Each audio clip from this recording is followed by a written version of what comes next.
네, 시사 인터뷰 오늘 듣고 계신 시각 8시 7분 8초 지나고 있습니다. 김미남의 호남뉴스 김미남 전 청와대 행정관 나와 있습니다. 안녕하십니까? 예, 반갑습니다. 네, 오늘도 월요일 아침 우리 지역의 뉴스를 들여다보면서 출발을 하겠습니다. 먼저 주목해볼 호남 지역 뉴스 그리고 선정하신 몇 가지 뉴스 얘기해 주시죠. 예, 오늘을 광주일보 김다인 기자에 따르면요, 2023년 광주 전남의 사회지표에 따르면 3회 만족도가 하락하고 팍팍이 됐다는 보도 내용인데요.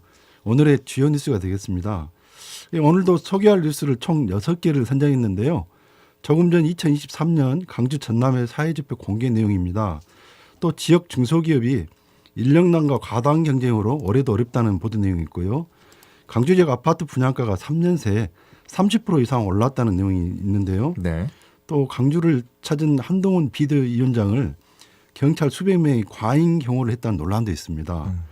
또 순천 청산가리 막걸리 살인에 재심 결정으로 백씨 부녀가 15년 만에 출세했다는 보도 내용이 있는데요.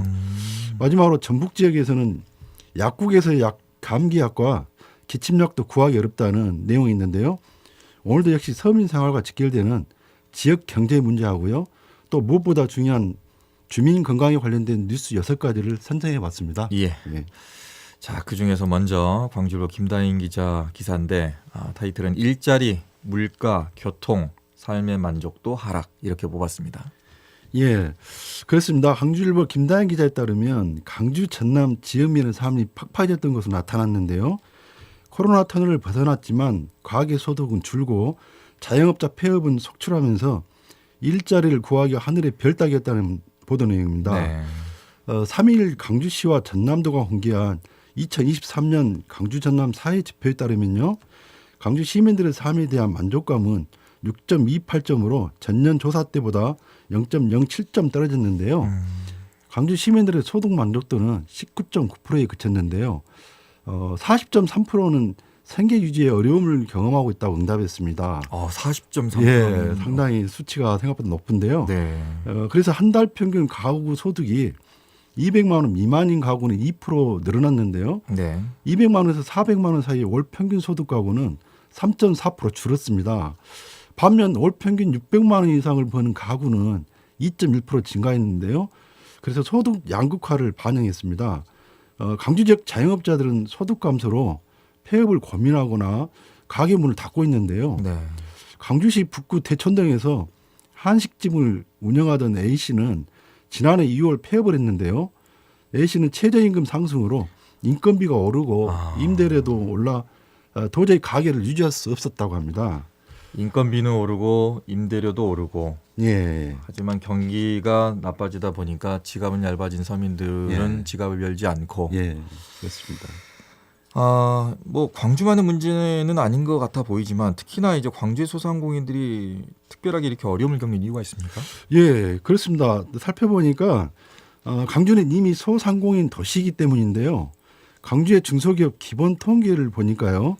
전체 사업체 수 19만 개 중에서 소상공인은 18만 개 가까운 94% 비율이고요. 네. 종사자 수는 48만 명 중 소상공인 종사자 수가 25만 명을 절반을 넘었는데요. 그래서 결론은 소상공인이 타 지역에 비해 비중이 높아서 발생하는 문제라고 보면 되겠습니다. 네. 그래서 일자리에 대한 애로사항도 컸는데요. 광주 시민 47%가 거주지에서 일자리가 충분하지 않다고 답을 했는데요. 이유를 살펴봤습니다. 네. 살펴봤더니 희망 직종과 고용 조건이 맞지 않다는 비중이 52%고요. 일자리가 부족하다는 비중은 13.5%였습니다. 그래서 일자리 부족은 전남 도민도 마찬가지였는데요. 일자리가 충분하지 않다고 응답한 도민은 39.3%로 충분하다고 응답한 도민 18.2%에 비해 높았습니다. 그래서 또 광주 시민 64.8%가 자가용을 소유하고 있는데요. 광주 시민들이 거주지에 느끼는 불만은 교통 문제가 가장 컸는데요. 세부적으로 살펴봤습니다. 살펴보니까 교통사정하고 주차시설 부족, 또 소음과 매연순으로 불만이 높았는데요. 면적이 좁은 동구는 편의시설을 지적했고요. 서구는 주차시설, 남구와 북구, 광산구는 교통사정이 주된 원인이었다고 합니다. 그래서 시민들은 이를 해결하기 위해서 불법 주정차나 불법 운전에 대한 단속과 주차시설과 주차시설 확대하고 필요하다고 이런 분들이 답변했습니다. 네. 자, 이렇게 김다인 기자는 이렇게 봤는데 전남일보의 박소영 기자는 지역의 중소기업들은 또 인력난, 사람 구하기 네. 힘들다는 거잖아요. 예, 그렇습니다. 네. 그리고 또 경쟁이 너무 치열해서 올해도 어렵다. 예. 근데 이제 앞서 말씀하신 기사 내용을 보면 인력난의 원인 중에 하나는 희망하는 직종이 아닐 수도 있겠지만 고용 조건이 맞지 않아서 그 일자리로 가지 않는 경우도 있겠다는 생각이 좀 드네요. 어떻습니까? 예, 맞습니다. 전날 박소영 기자가 이제 보도한 내용인데요. 인력난과 과당 경쟁의 문제라고 했는데요. 그 내용을 살펴보면 2일 중소기업 중앙회 강주 전남 지역본부에 따르면요. 지난해 2월 10일부터 18일까지 지역 중소기업 205개사를 대상으로 올해 1월 경기 전망 조사를 시행했는데요. 네. 중소기업 업황 전망 경기 전망 지수가 79.3으로 전월 대비 0.5포인트 낮아졌고요. 강주는 전월 대비 3포인트 상승한 75.8로 전망됐는데요. 전남은 전월 대비 4포인트 하락한 반면에 82.4로 전망되었습니다. 또 강주는 대유냐 사태로 급락세를 보였는데요. 네. 하남, 진곡, 평동산단에 중소기업 특별지원 지역 지정과 함께 정부와 지자체의 지원 대책이 기대감을 상승한 후에 소폭 반등한 것으로 보입니다. 아, 경영 안정화가 될 것이다라는 기대감으로 예, 그렇습니다. 조금은 반등을 했다. 예. 또 순천에서도 건설, 토목, 제조 중소기업을 운영하는 A씨에 따르면요. 과당 경쟁과 인력난으로 새해 경영도 어렵다는 전망을 하면서 한숨을 쉬면서 좀 힘들어하는 모습을 보였습니다. 그래서 강주 전남 중소기업의 주된 경영 애로는 인건비 상승과 인력난 또 과당 경쟁이 꼽혔는데요. 인건비 상승이 56.1%로 가장 높은 응답률을 보였고요. 이어 내수 부진이 49.3%, 인력 확보 곤란이 33.2%이고요. 또 업체 간 과당 경쟁이 32.7%하고 고금리 32.7%가 그 뒤를 이었다는 보도 내용입니다. 아, 고금리. 야, 이게 그러면은 이제 이 어려운 게 그냥 계속해서 오네요. 내수 부진이 있죠. 예. 인력 확보 곤란하지. 예. 또 업체 간 과당 경쟁이 있지. 예. 거기다가 이제 올려지는 게 또 어려움이 고금리. 과당 경쟁을 하다 보니까 계속 납품 가격이 떨어지고 상당히 거기다 금리가 높아지면서 대출 같은 게 어려움이 많이 있는 것 같습니다. 예.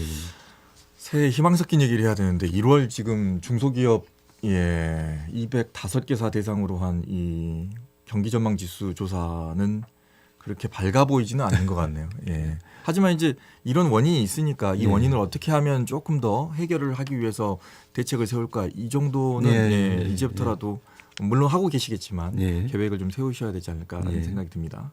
자, 다음은 광주일보 김민석 기자 이거 기사인데 광주 아파트 오늘이 가장 싸다고? 예. 그 강주일보 김민석 기자 보도인데요. 네. 강주 아파트 분양가가 3년 새 30% 이상 오른 것으로 나타났습니다. 주위에서 이 얘기 많이 하더라고요. 우리 서민들은 상당히 심각한 수준인데요. 네. 그 내용을 보면 지난해 11월 기준 3.3제곱미터 1평당 분양가는 1,633만 원이었는데요. 네.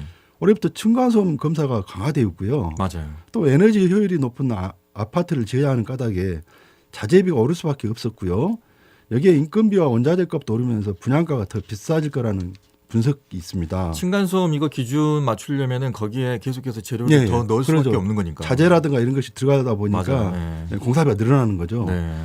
그래서 국민평수라고 불리는 84제곱미터를 기준으로 하면요. 3년 동안 그 무려 1억 3,500여만 원이 오른 셈인데요. 관련 업계에서는 올해 분양가가 더 증가할 것으로 보고 있는데요. 네. 올해부터 사업계획 승인을 새로 신청하는 민간 아파트 경우에도요.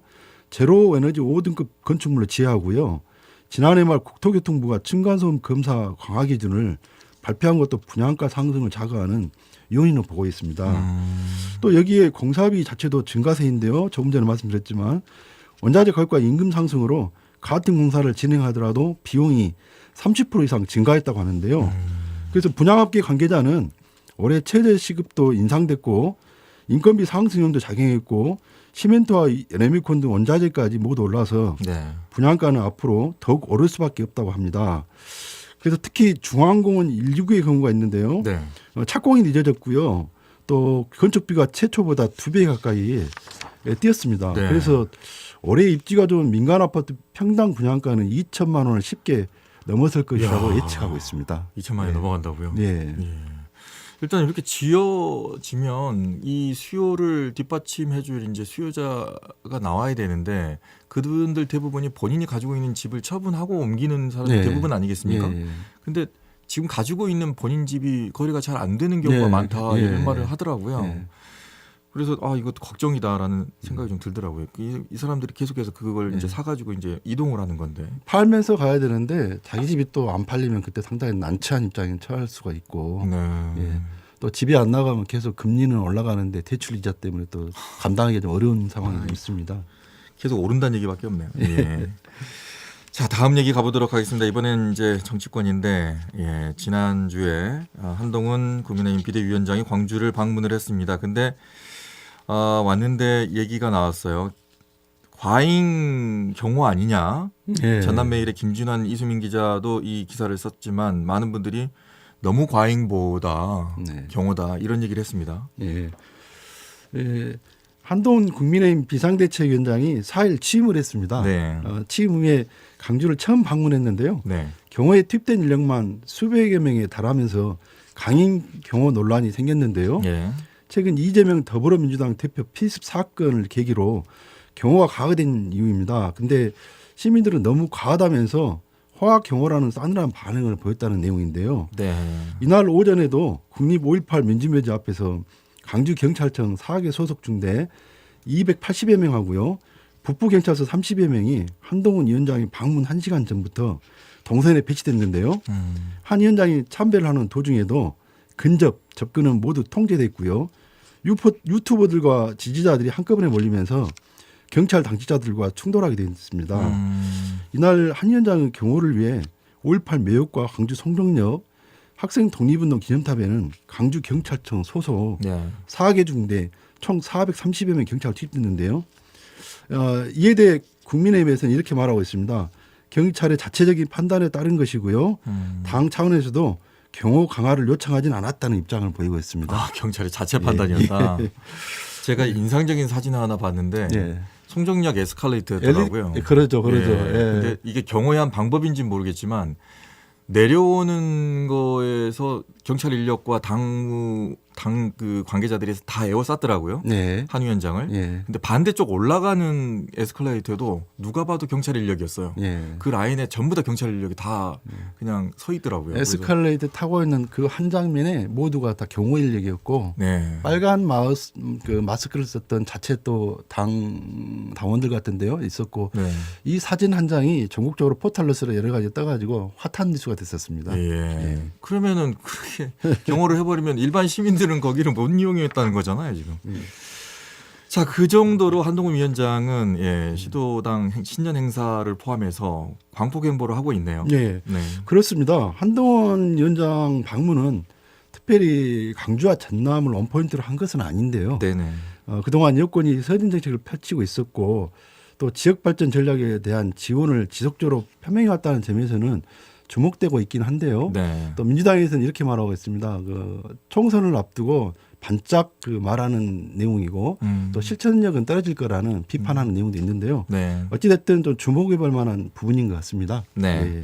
자, 그리고 이 뉴스는 정말 예전에 이거 떠들썩하게 했던 나라를 떠들썩하게 했는데 뉴스원의 최성욱 기자의 기사인데 청산가리 막걸리 살인 재심 결정됐고 백씨 부녀는 15년 만에 출소했다. 예. 예, 그렇습니다. 세상에 이목을 집중했던 보도 내용인데요. 네. 백씨 부녀가 15년만 출세했다는 내용인데 내용을 보면 강주 고등법원 오영상 재판장은 4일 전속살해 살인미수 혐의로 재소 중인 아버지 백모 씨 74세와 딸 40세에 대한 재심 결정을 내렸는데요. 네. 백씨 부녀는 이날 오후에 출소했습니다. 검찰의 구속 수사가 이루어진 지 만 15년 만인데요. 내용은 백씨 부녀는 2009년 7월 6일 전남 순천에서 막걸리에 청산가리를 탔고 이를 나눠 마신 백씨 아내 최모 씨를 포함해서 2명을 살해했고 주민 2명에 대해서도 중상을 입힌 혐의로 기소됐는데요. 2012년 대법원에서 형이 확정됐던 사건입니다. 네. 근데 하지만 1심 재판부터 백씨 부녀는 자백 내용을 번복했고요. 네. 억울함 계속해서 호소해 왔습니다.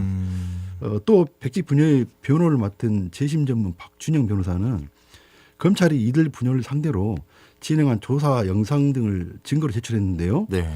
해당 사건은 검사와 조사관이 강압수사, 허위수사로 지적 또는 사회 능력이 낮은 가족들을 범인으로 만든 사건이라고 주장했습니다. 네. 또 근데 반면 이제 검찰에서는 이렇게 말하는데요. 앞선 법원의 결정이 정당하다면 이들의 유죄를 계속 주장하고 있습니다. 그렇지만 재판부는 살인 범행의 도구인 막걸리의 출처에 집중해 재심 개시 결정을 내렸는데요. 네. 막걸리 구입에 관해 새로 발견된 화물차 CCTV 경찰 증거하고요. 네.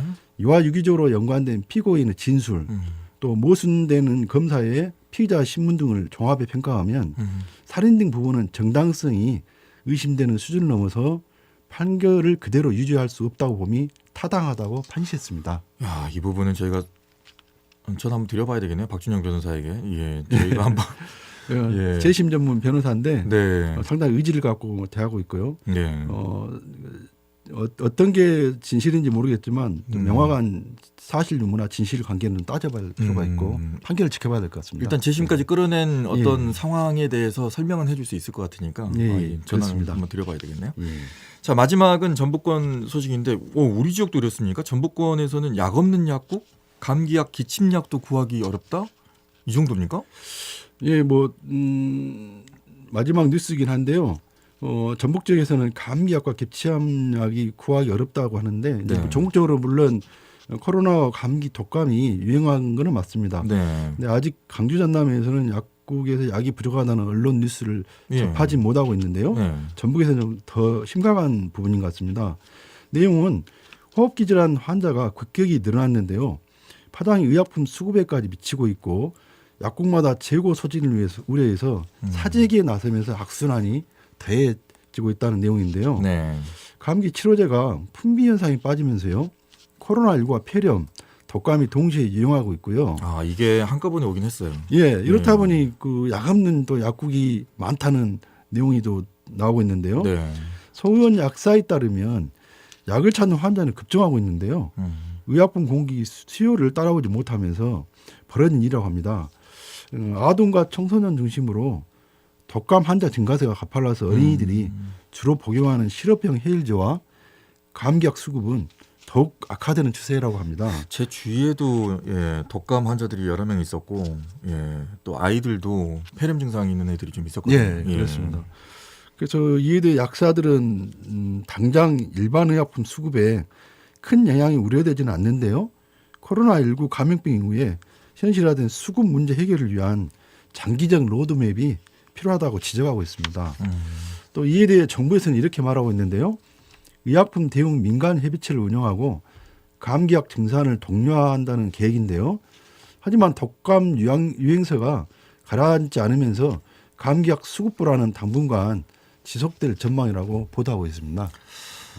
일단 우리 지역에는 아직 이런 뉴스가 안 나오고 있다고 하니까 좀 다행이라는 좀 생각이 드는데 지금 계절이다 보니까 코로나도 있고 코로나가 이제 완전히 종식됐다기보다는 이제 조금 약해졌다는 생각이 좀 드니까 약으로 많이 버티시다 보니까 그 약을 많이 이제 사는 것 때문에 이렇게 좀 부족해지지 않나라는 생각이 들고 거기에 이제 독감하고 폐렴까지 오니까 이 상황이 좀 된 것 같습니다.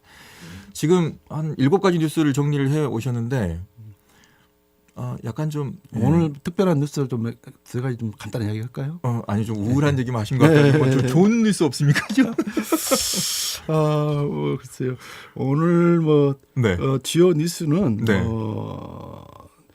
헌혈을 고등학생들에게 많이 의지해 왔는데 고등학생 수가 좀 줄어들면서 헌혈에 좀 비상등이 켜졌다는 내용이 하나 있고요. 뉴스는 다 비상이고 안 좋은 것만 있는. 비정규직 센터에서 1년간 상담했던 내용을 종합해 보니 임금 문제에 대한 상담이 가장 많았다는 내용이 좀 들어 있는데요. 그렇겠죠. 아마 연초라 보니까 이런 뉴스들이 있는데 다음 주에는 아마 좋은 뉴스가 있을 것 같습니다. 올해 이제 김민남의 호남뉴스는 오늘 첫 방송 아니었습니까? 예, 그렇습니다. 오늘 뉴스 정리하시면서 어떤 생각이 드셨습니까? 저는 올해 첫 방송인데요. 시청자 여러분 모두 복 많이 받으시고요. 하시고자 하는 모든 일 소원 성취하시기 바랍니다. 저는 다음 주에 희망과 기쁨을 주는 반가운 뉴스로 또 찾아뵙겠습니다. 지금 유튜브 댓글창에서도 용해해니까 좋은 소식만 있었으면 좋겠다고 이렇게 네. 주신 분들이 많습니다. 근데 이제 저희가 뉴스를 보다 보면 예. 좋은 뉴스 찾아보기가 참 힘들거든요. 그렇습니다. 예, 따뜻한 뉴스 그런 뉴스들이 올해는 좀 많아졌으면 하는 바람입니다. 오늘 말씀 고맙습니다. 예, 감사합니다. 네, 지금까지 김미남의 호남 뉴스였고요. 김미남 전 청와대 행정관과 함께했습니다. 언제 어디서나 내 손 안의 뉴스. 광주 MBC 뉴스 유튜브 구독으로 함께하세요.